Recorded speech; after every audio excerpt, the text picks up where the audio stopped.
This is my breakfast. White coffee.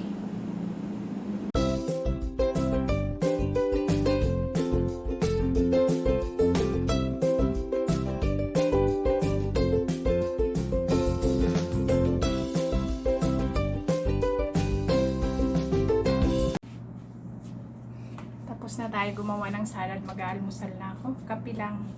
Titikman natin yung kape na white coffee daw to. White coffee. Titikman natin kung masarap. Ito ako nakakatikim nito eh.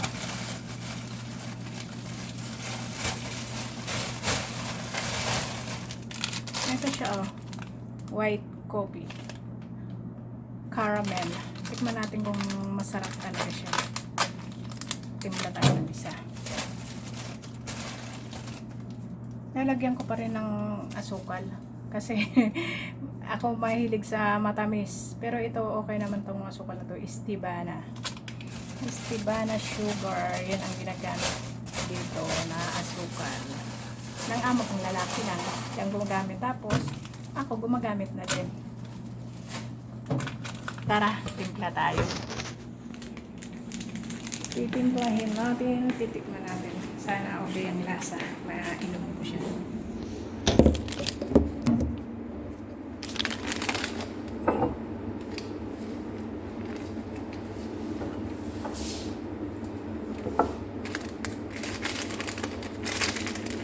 Maliit lang tong tasa ko na to.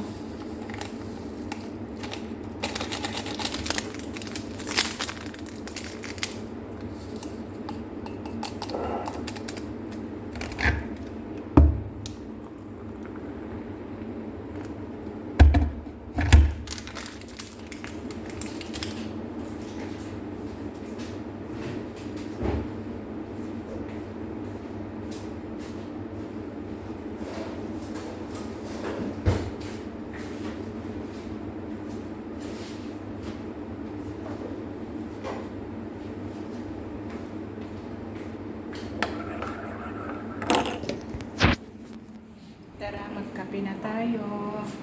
Kape lang ang almusal ko ngayon. Kasi nga, sabi ko, tikman ko ngayon white coffee.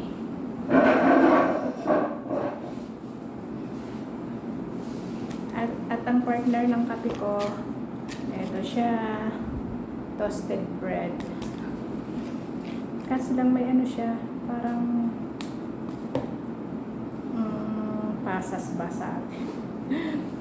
Titikman ko kung masarap na. Pero gustong gusto ko to sinasawsaw sa tsaa. Ngayon lang ako magkape kasi meron akong kape. Pero pag wala, tsaa talaga.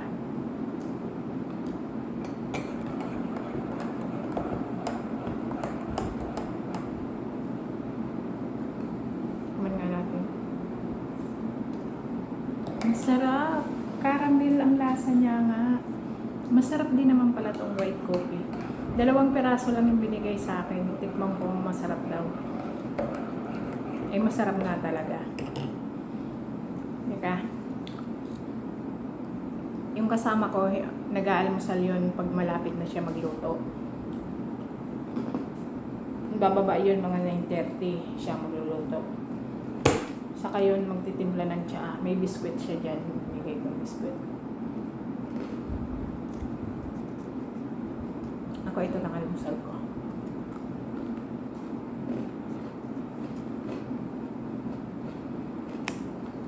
Dati almusal ko Indomie, yung ano, kaso lang parang ano ko, masakit na sa ano rin. Sumasakit na sa tiyan ko. Kaya minsan yung tagiliran ko, sabi ko, nasusubrahan na siguro sa noodles. Kaya pahinga muna tayo. Kasi hindi naman talaga maiwasan na hindi bumili ng noodles eh. Yun lang naman ang mga pagkain.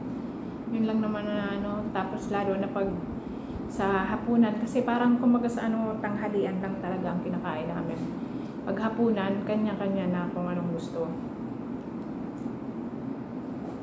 Eh, alam mo naman yung mga amo dito, kubos lang. Solve na sila, tinapay. Kaya ako naman, pag may Indomie, yun na lang ang hapunan ko. Pero pag wala, magtsatsaa ako. Tapos ito, Kasi pag nagkakape ako, minsan kape ako sa umaga, tapos kape sa gabi, humahapdi na yung sikmura ko. Yung bang minsan nararamdaman ko na hirap dumighay, gustong gusto ko dumighay, pero di ako makadighay. Kaya sabi ko sa umaga lang ako magkakape.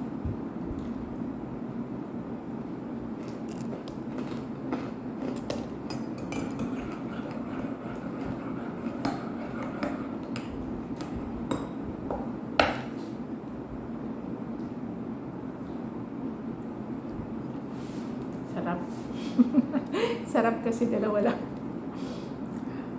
Tingnan ko kung mayroon sa grocery. Pag makalabas, titingin ako sa grocery kung mayroon ganyan.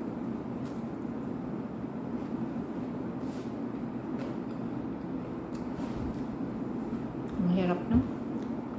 Minsan nakakapagod na din magtrabaho.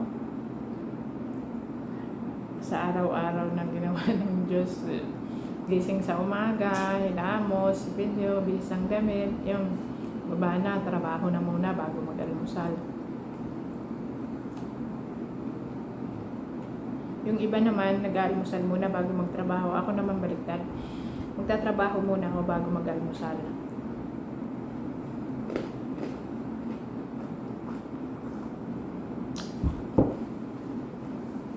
Malapit naman matapos ang magbabakasyon na 1 week. 1 week na lang ang pasok ng alaga ko.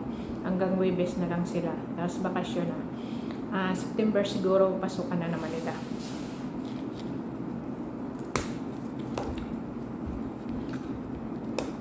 Kaya pahinga na muna sa kasusundo. Baliktad nga kung kailan dalaga na ngayon yung alaga ko, saka ko sinusundo. Samantalang nung nag-kinder siya hanggang sa elementary, hindi ko siya sinusundo. Ngayon, sinasama na ako magsundo ng amo ko. Kasi sabi niya ngayon, wala daw mapagparkingan. Nahihirapan siya kung bababa pa siya ng sasakyan. Tapos pupuntahan niya doon yung dalawa. Dalawa kasi sinusundo ko. Yung pamangkin ng amo ko, siya kasi rin ang nagsusundo. Hindi na guys. At napahaba na ang kwento natin. Tama na. Okay na to sa akin. Matigas kasi. Tama na yan. Isa lang. Gahanda na naman tayo maligo. Kasi mamayang 10 a.m. O kaya minsan 11 magigising yung amo ko. Saka naman ako magtatrabaho ulit.